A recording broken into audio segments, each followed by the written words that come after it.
नमस्कार साथियों, आज मैं लेकर प्रस्तुत हुआ हूँ नेशनल पार्क से संबंधित बहुत ही महत्वपूर्ण वन लाइनर क्वेश्चंस। ठीक है, तो शुरू करते हैं। भारत का प्रथम राष्ट्रीय उद्यान कौन सा है? तो भारत का जो प्रथम राष्ट्रीय उद्यान है वो कौन सा है? तो वो है जिम कॉर्बेट राष्ट्रीय पार्क। ठीक है, और ये कहाँ पर स्थित है? तो ये स्थित है उत्तराखंड में। ठीक है, जिम कॉर्बेट का पुराना नाम क्या था? जो जिम कॉर्बेट राष्ट्रीय पार्क है उसका पुराना नाम क्या था? तो वो था हेली नेशनल पार्क। ठीक है, देश में सबसे अधिक राष्ट्रीय उद्यान कहाँ पर स्थित हैं? तो सर्वाधिक राष्ट्रीय उद्यान जो है वो मध्य प्रदेश में स्थित है। ठीक है, भारत का सबसे बड़ा राष्ट्रीय उद्यान कौन सा है? तो भारत का जो सबसे बड़ा राष्ट्रीय उद्यान है वो है हिमिस। ठीक है, हिमिस राष्ट्रीय पार्क है जो कहाँ पर स्थित है? वो स्थित है जम्मू कश्मीर के लेह जनपद में। ठीक है, फिर बात करते हैं हिमिस राष्ट्रीय उद्यान कितने किलोमीटर में फैला हुआ है? तो ये फैला हुआ है 3568 किलोमीटर में। ठीक है, झाड़े में साइबेरियन सारस भारत में कहाँ पर सर्वाधिक दिखाई पड़ते हैं? तो इसका सही उत्तर होगा केला देवी गाना पक्षी विहार जो राजस्थान में स्थित है, वहाँ पर सर्दी के समय में साइबेरियन सारस दिखाई पड़ते हैं। सरिस्का भारत के बाघ अभयारण्य की स्थापना किस वर्ष हुई थी? जो सरिस्का जो बाघ अभयारण्य है उसकी स्थापना हुई थी 1955 में। ठीक है, कान्हा भारत के बाघ अभयारण्य की स्थापना किस वर्ष हुई? कान्हा जो भारत के बाघ अभयारण्य है उसकी स्थापना हुई थी 1995 में। ठीक है, 1995 में इसकी स्थापना की गई थी। कॉर्बेट भारत के बाघ अभयारण्य की स्थापना किस वर्ष हुई थी? कॉर्बेट जो बाघ अभयारण्य है उसकी स्थापना हुई थी 1957 में। 1957 में इसकी स्थापना की गई थी। दुधवा भारत के बाघ अभयारण्य की स्थापना किस वर्ष की गई थी?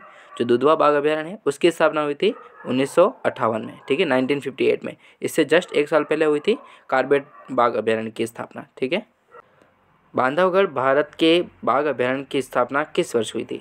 जो बांधवगढ़ बाघ अभयारण्य है उसकी स्थापना हुई थी 1968 में। ठीक है, 1968 में इसकी स्थापना की गई थी।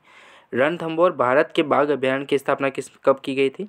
जो रणथंभौर बाघ अभयारण्य है उसकी स्थापना हुई थी 1973 में। ठीक है, 1973 में इसकी स्थापना की गई थी। बांदीपुर बाघ अभयारण्य की स्थापना किस वर्ष हुई थी? जो बांदीपुर बाघ अभयारण्य है उसकी स्थापना हुई थी 1973 में।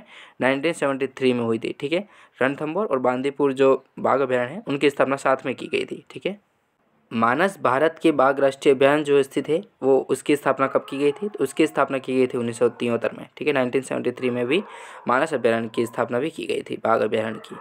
फिर बात करते हैं मेलघाट जो बाघ अभयारण्य है उसकी स्थापना कब की गई थी? तो वो की गई थी 1973 में। ठीक है, 1973 में इसकी स्थापना की गई थी मेलघाट की और मानस की भी। ठीक है, रणथंभौर भी आ जाता है उसमें। पलामू भारत के बाघ राष्ट्रीय अभयारण्य की स्थापना किस वर्ष की गई थी? पलामू जो बाघ अभयारण्य है उसकी स्थापना हुई थी 1973 में। ठीक है, 1973 में भी इसकी स्थापना की गई थी। सिमलीपाल भारत के जो राष्ट्रीय बाघ है उसकी स्थापना कब की गई थी? तो उसकी की गई थी 1973 में। फिर जो सुंदरवन भारत के बाघ अभयारण्य है उनकी स्थापना भी 1973 में की गई थी। ठीक है, बहुत सारे ऐसे बाघ अभयारण्य हैं जिनकी स्थापना 1973 में की गई। ठीक है, 1973 में। पेरियार भारत के बाघ अभयारण्य की स्थापना कब की गई थी? तो वो की गई थी 1978 में। 1978 में पेरियार नेशनल जो बाघ का अभयारण्य है उसमें की गई थी। नागार्जुन सागर के बाघ अभयारण्य की स्थापना कब की गई थी? नागार्जुन जो सागर है बाघ अभयारण्य है ये इसकी स्थापना हुई थी 1982 में, 1982 में। ठीक है,